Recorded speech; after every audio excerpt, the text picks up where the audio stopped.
Болоттун өзү менен мен 2000-жылы депутат болгон кезде таныштым. Бокем жөнүндө кандай депутат болгон жөнүндө 2 мисал айтып койгум келет. Болот депутаттык иликтөөнүн классикалык үлгүсүн көргөзөт.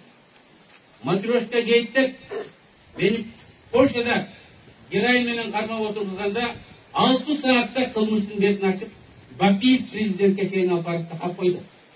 6 саатта генералдарын да сурады, министрлерин да сурады, өкмөт мүчөлөрүн да сурады. Президент жасаган экен, анын инилери жасаган экен деп дайындап. Парламентте министрлер, өкмөт башчылары отставкага кетишти. Көбү кийип соттолду. Ошон үчүн ал кезде парламенттин авторитети болгон. Ошон үчүн ал кезде парламентте эч ким чимкилик деп айта алар эмес. Анткени падышасы болобу, чоң Кудайхан болобу, баарына Боке жана ошого окшогондор бетин айтып отурган.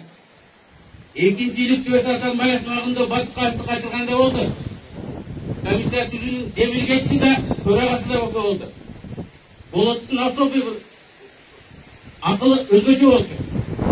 Эл билбегенди ойлоп, тез документтерди таап, 2-3 күндүн ичинде Атамбаевди алып барып такап койду. Мына бүгүн Атамбаев ошол боюнча соттолуп атат.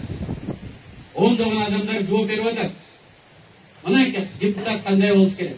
Мынайча мыйзамды кандай сакташ керек? Мынайча адилеттүү, чындык үчүн тобокелге бара турган азамат так ушундай болуш керек.